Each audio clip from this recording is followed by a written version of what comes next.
Students, welcome to Manisha Verma Biology Tutorials. Today we are now starting the third chapter of the plus 2 course, that is the human reproduction. So in human reproduction, as the name of the chapter is indicated, we are going to discuss in detail about human reproduction, organs, reproductive organs and the processes associated with it. So human reproduction जो है, अब start करने से पहले एक basic जो है वो understanding what is reproduction. So reproduction you all must be knowing also, you have also studied in reproduction in organism chapter. So reproduction, it is the ability of an organism,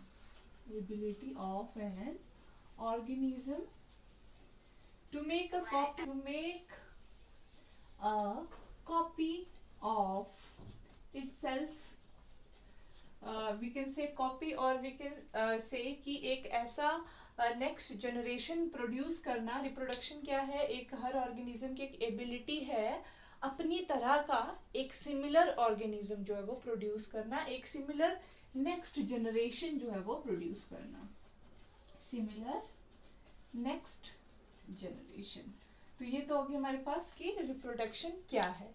अब reproduction जो है वो क्यों करते हैं, जो भी जैसे सिर्फ ह्यूमंस ही रिप्रोड्यूस नहीं करते, हर एक ऑर्गेनिज्म रिप्रोड्यूस करता है. तो रिप्रोडक्शन का पर्पस क्या है? तो एम जो है रिप्रोडक्शन का वो क्या है? Very clear, increase in number of individual. हर एक ऑर्गेनिज्म चाहता है कि उसकी जो संख्या है उसमें बढ़ोतरी हो, तो increase in number of individual. फिर दूसरा जो इसका एम है, that is perpetuation of the species. Perpetuation of species. Perpetuation का मतलब है कि मेरी जो स्पीशीज है वो क्या है, वो आगे तक चलती रहे, वो बढ़ती रहे. That is perpetuation of species. और रिप्रोडक्शन क्या है? It provides group immortality.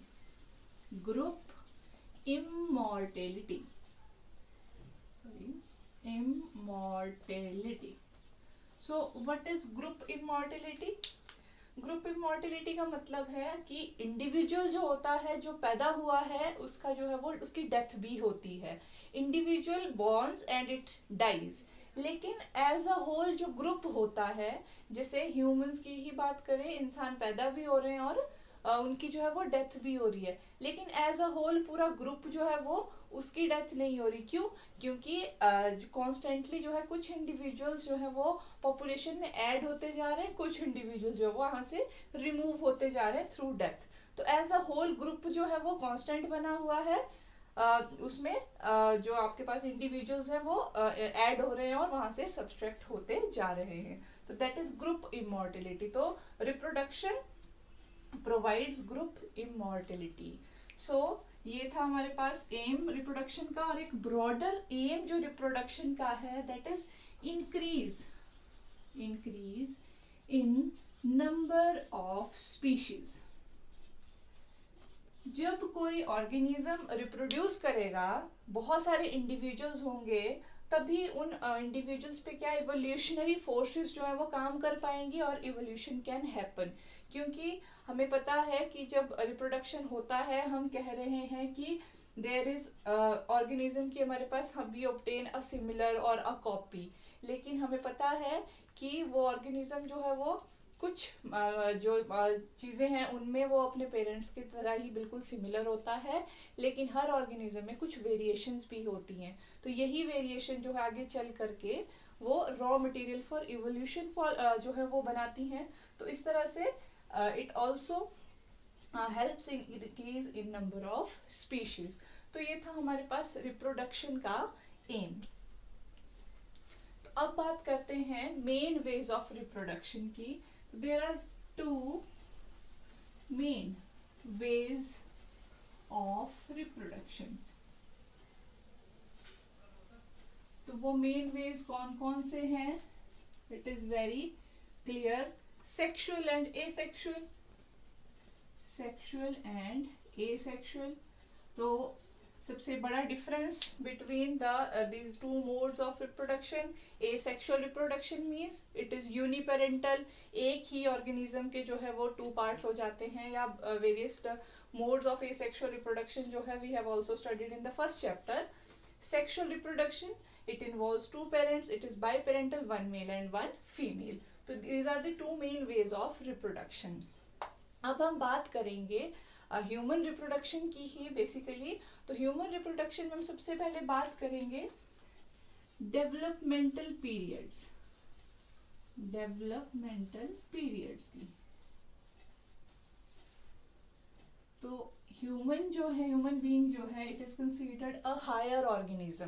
Higher organism in the sense हमारे जितने भी सिस्टम है वो दे आर क्वाइट जो है स्पेशलाइज्ड हैं, वो बहुत ज़्यादा कम्प्लेक्स सिस्टम हमारे में एग्जिस्ट करते हैं. तो ह्यूमन बीइंग जो है हायर ऑर्गेनिज्म कंसीडर किया जाता है. ये सेक्सुअली रिप्रोड्यूस करता है and it is viviparous. Viviparous का मतलब है it gives birth to live young ones. तो डेवलपमेंटल पीरियड क्या है? ऐसे ही हमारी जो स्टडी जो है ह्यूमन लाइफ की, जो स्टडी है, जो इसका रिप्रोडक्शन है, जैसे भी इसका सारा जो है वो सिस्टम चलता है, उसको स्टडी करने के लिए ह्यूमन की जो लाइफ है उसको टू फेजेस में डिवाइड किया गया है, जिनको हमने कहा डेवलपमेंटल पीरियड. इन दोनों ही जो हमारे पास डेवलपमेंटल पीरियड होंगे, इनमें हम स्टडी करेंगे कि किस किस पीरियड में कौन कौन से चेंजेस जो है वो बॉडी में आते हैं. तो अपनी कन्वीनियंस के लिए हमने क्या किया है, ह्यूमन की जो लाइफ है उसको फेजेस में डिवाइड कर दिया है. क्या जानने के लिए कि किस फेज में किस तरह की डेवलपमेंट मीन्स किस तरह के चेंजेस जो है ऑर्गेनिज्म में आ रहे हैं, ह्यूमन बीइंग में आ रहे हैं. तो डेवलपमेंटल पीरियड में हमारे पास दो तरह का फेजेस जो है हमने रखे हैं. First is embryonic and next is post embryonic. अब embryonic as the name is indicating, जब जो है हमारे पास मदर के वोम में, मदर के अंदर जो है जो भी डेवलपमेंट जो है ह्यूमन बीइंग का होगा, उसको हमने नाम दिया है एम्ब्रियोनिक फेज. और आप सबको पता है कि उस फेज में भी ह्यूमन जो बीइंग जो माँ के पेट में होता है उसमें भी बहुत सारे चेंजेस आते हैं. तो दैट फेज इज एम्ब्रियोनिक. और दूसरा है post embryonic. Post embryonic means birth के बाद का जो फेज है उसमें जो जो डेवलपमेंटल चेंजेस, जिस भी तरह के चेंज आएंगे बॉडी में, that is clubbed into post embryonic. First we will talk about embryonic developmental period. So first we will talk about embryonic phase. Embryonic phase में वो ड्यूरेशन आएगी कब से लेकर के जब एग फर्टिलाइज हुआ, मदर के वोम के अंदर एग फर्टिलाइज हुआ, वहां से लेकर के बर्थ तक का जो फेज है that is embryonic phase. Fertilization of egg to birth. तो जितने भी चेंजेस आएंगे दैट इज एम्ब्रियोनिक फेज. तो बर्थ जो है वो किसी भी तरह से हो सकती है. बर्थ जो है वो विविपेरी हो सकती है, मीन्स लाइव यंग वन को पैदा करना, या फिर अगर बर्ड्स वगैरह की बात करें तो उसमें हैचिंग के थ्रू. हैचिंग मीन्स जब जो ऑर्गेनिज्म एग से बाहर निकलते हैं उनके लिए हैचिंग टर्म यूज करते हैं, गिविंग बर्थ टर्म यूज करते हैं विविपेरस ऑर्गेनिज्म के लिए.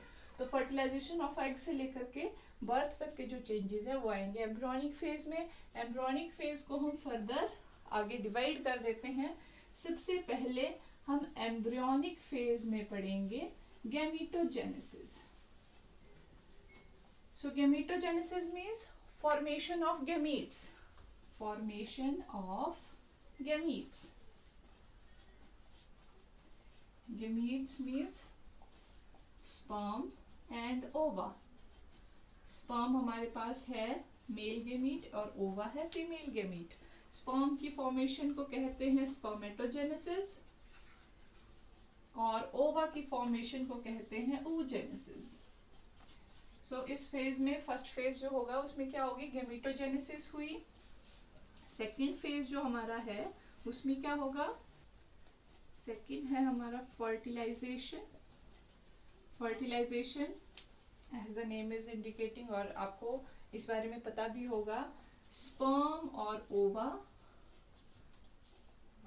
के फ्यूजन को कहते हैं फर्टिलाइजेशन, या उनकी जो मीटिंग है that is known as fertilisation. जब स्पर्म और ओवा फ्यूज करते हैं उसके बाद हमारे पास बनता है जाइगोट। और स्पर्म भी हमारे पास हैप्लॉइड होता है और ओवा भी हैप्लॉइड होता है, consisting of only one set of chromosome each of the chromosome. Zygote जो है इट इज डिप्लॉइड। तो ये हो गया हमारे पास फर्टिलाइजेशन। अब जब जाइगोट बन गया उसके बाद जो नेक्स्ट फेज आएगा हमारा उसे हम कहते हैं गेस्टेशन। तो यहाँ पर जब जाइगोट बन जाता है, फीमेल के अंदर जो है वो एग फर्टिलाइज हो गया, स्पर्म उसे मीट कर चुका है, तो उसको हम कंसेप्शन बोलते हैं। जब जाइगोट बन गया उसको बोलते हैं कंसेप्शन। कंसेप्शन मीन्स कंसीव करना, जिसको हम जनरल लैंग्वेज में कंसीव करना बोलते हैं। कंसीव करने का मतलब स्पर्म और ओवा का फ्यूजन हो गया और जाइगोट जो है वो बन गया है। अगला फेज हमारे पास है गेस्टेशन। गेस्टेशन, तो गेस्टेशन फेज हम किसको बोलते हैं? जाइगोट बना, जाइगोट बनने से लेकर बर्थ तक बच्चे में, जो बच्चा माँ के गर्भ में है उसमें जो भी चेंजेस आएंगे वो सारे आएंगे गेस्टेशन पीरियड के दौरान, गेस्टेशन के दौरान। तो गेस्टेशन मीन्स जाइगोट बनने से लेकर के उसके बेबी के बर्थ तक का जो टाइम होता है उसको कहते हैं गेस्टेशन फेज। और गेस्टेशन टाइम और पीरियड और ह्यूमन बीइंग में वो लगभग होता है 280 डेज का, जिसको हम 9 मंथ या इस तरह से। तो गेस्टेशन पीरियड होता है ह्यूमन में, gestation period in humans 280 days का होता है। तो अब गेस्टेशन के दौरान जो है जाइगोट है ये, अब जाइगोट में क्या होता है, बहुत सारे सेल डिवीजन्स होते हैं। सेल डिवीजन के बाद जो है उसमें बहुत सारे चेंजेस आते हैं, जर्म लेयर्स बनती हैं, जर्म लेयर बनने के बाद ऑर्गन बनते हैं, उसके बाद जाकर के बेबी जो है वो अपने फाइनल ह्यूमन रूप में आता है। तो शुरुआत में जो हम जो बेबी जो है मदर के वोम में है उसको हम बेबी नहीं कहेंगे, वी कॉल इट एम्ब्रियो। कब तक हम एम्ब्रियो बोलेंगे? जब तक कि वो जो बच्चा है जो गर्भ में है वो ह्यूमन अडल्ट फेशियल जो मॉर्फोलॉजिकल जो फीचर्स है उसमें नहीं आ जाते, तब तक हम उसको एम्ब्रियो कहेंगे। As soon as the embryo acquires adult like human features, तब हम उसको कहते हैं foetus. So as soon as the embryo acquires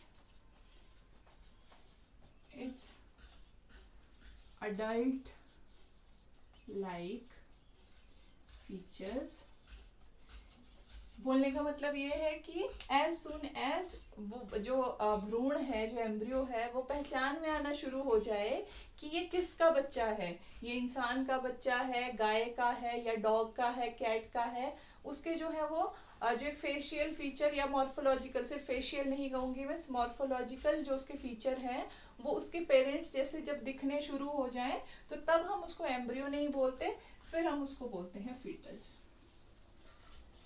तो शुरुआत में जो है एम्ब्रियोज जो है बहुत सारे ऑर्गेनिज्म के लगभग देखने में एक जैसे ही होते हैं। धीरे धीरे डेवलपमेंटल चेंजेस जो है वो आते रहते हैं और धीरे धीरे वो अपने पेरेंट्स के जैसे फेशियल और मॉर्फोलॉजिकल फीचर्स जो है वो एक्वायर कर लेता है, तब हम उसको कहते हैं फीटस। तो ये हमारे पास गेस्टेशन, जिसमें कि जो हमारे पास जाइगोट से लेकर के बर्थ तक के सारा पीरियड और चेंजेस जो है वो आएंगे। So gestation involves processes like cleavage.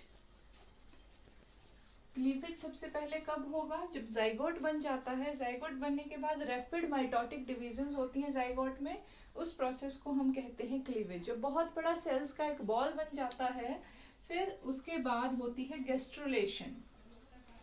गेस्ट्रुलेशन means पहले क्या था, वो बॉल जो था सेल्स का, वो सेल्स रैंडमली अरेंज थे। उसके बाद क्या होता है, वो जो सेल्स हैं वो लेयर्स में अरेंज हो जाते हैं, शीट्स फॉर्म कर लेते हैं, that is known as gastrulation और formation of germ layers। germ layers namely ectoderm, endoderm and mesoderm. इनसे जो है वेरियस ऑर्गन्स की फॉर्मेशन होती है। तो गैस्ट्रुलेशन के बाद जो इवेंट होता है दैट इज ऑर्गेनोजेनेसिस। ऑर्गेनोजेनेसिस। तो अब जो हमारे पास गेस्टेशन जो है, ये गेस्टेशन पीरियड है, ऑर्गेनोजेनेसिस हुई, ऑर्गन बने, और जो है उसके बाद क्या होता है, बेबी का बर्थ हो जाता है। तो that birth is known as parturition. तो एम्ब्रियोनिक फेज का जो फोर्थ सब पीरियड जो है दैट इज पार्चुरेशन।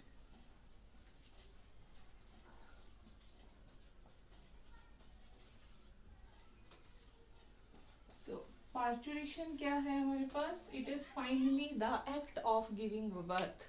तो पूरा जो है कोई भी ऑर्गेनिज्म जो अपना गेस्टेशन पीरियड पूरा करने के बाद जो है वो उसकी हैचिंग होती है, बर्थ होती है। तो बर्थ जिसकी होती है that is known as parturition. तो parturition is act of giving birth. तो इसके साथ जो है हमारे पास जो एम्ब्रियोनिक फेज है, एम्ब्रियोनिक डेवलपमेंटल पीरियड जो है वो खत्म हो जाता है।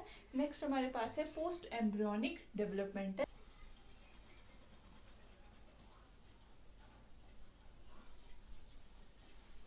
सो पोस्ट एम्ब्रियोनिक में as the term name is indicating, embryonic phase के बाद वाला जो फेज है दैट इज पोस्ट एम्ब्रियोनिक। इसमें क्या होगा, जो बेबी है, अब जो बेबी है वो अडल्ट के जैसा तो है, लेकिन फिजियोलॉजिकली उसके जो फिजियोलॉजिकल जो सिस्टम है अंदर, वेरियस जो सिस्टम है वो अभी तक फुल्ली जो है मेच्योर नहीं हुए हैं। तो अब पोस्ट एम्ब्रियोनिक फेज में क्या होगा, वो बेबी जो है वो एक अडल्ट का रूप अज्यूम करेगा, पासिंग थ्रू उसका जो एक पर्टिकुलर टाइम होता है, और धीरे धीरे उसकी बॉडी में चेंजेस आएंगे, वो रिप्रोडक्टिवली मेच्योर होगा, फिर वो जो अडल्ट बन जाएगा। अब काफी फेज तक फिर अडल्ट लाइफ एंजॉय करने के बाद क्या होता है, उसमें फिर डीजेनरेटिव चेंजेस आने शुरू हो जाते हैं। जैसे बच्चा होता है, छोटा सा होता है, फिर धीरे धीरे वो बड़ा होता है, फिर जवान होता है, फिर उसमें रिप्रोडक्टिव कैपेसिटी आ जाती है, फिर धीरे धीरे एक स्टेज के बाद जो है उसमें जो है डीजेनरेटिव चेंजेस मीन्स, जैसे मान लीजिए आपने देखा होगा डाइजेस्टिव सिस्टम थोड़ा सा जो है वो स्लो डाउन होना शुरू हो जाता है, कई डिजीज लग जाती हैं, कई सिस्टम जो है वो वीक पड़ जाते हैं, तो उसको कहते हैं डीजेनरेटिव चेंजेस। तो धीरे धीरे वो चेंजेस आते जाते हैं, फाइनली ये सारे डीजेनरेटिव चेंजेस जो है इट लीड टू डेथ। तो डेवलपमेंट में हम सिर्फ प्रोग्रेसिव चेंजेस की ही बात नहीं करेंगे, हम डिग्रेसिव, डिग्रेसिव मीन्स जो डीजेनरेटिव चेंज है उनकी बात भी करेंगे। तो पोस्ट एम्ब्रियोनिक जो है वो आएगा हमारे पास बर्थ से लेकर के डेथ के बीच का जो पीरियड है, पोस्ट एम्ब्रियोनिक डेवलपमेंटल पीरियड। और बर्थ से डेथ के बीच का जो पीरियड है उसको हम लाइफ स्पैन भी कहते हैं। तो लाइफ स्पैन है लाइफ हिस्ट्री, या फिर ऑन्टोजेनी भी उसको हम कहते हैं। लाइफ स्पैन, ऑन्टोजेनी और life history. Life history means अपनी लाइफ में वो जब उसकी बर्थ होती है तो किस तरह से जो है वो बड़ा होता है, रिप्रोड्यूस करता है, किस तरह से उसकी फिर डेथ होती है। तो ये थे हमारे पास एक इंट्रोडक्टरी पार्ट की, रिप्रोडक्शन क्या होती है, उसका एम क्या होता है, किस तरह के डेवलपमेंटल फेजेस होते हैं। तो हमारे पास एक ब्रांच है बायो की that is developmental bio, developmental biology. So ये जो ब्रांच है बायोलॉजी की, ये मेनली कंसर्न है विद चेंजेस जो है वो डेवलपमेंट, जो बच्चा है या किसी भी ऑर्गेनिज्म की जो डेवलपमेंट है वो किस तरह से होती है, एम्ब्रियोनिक से लेकर पोस्ट एम्ब्रियोनिक तक, all are covered, all aspects are covered in this developmental biology. तो ये था हमारे पास एक introductory part, further will take in the next video.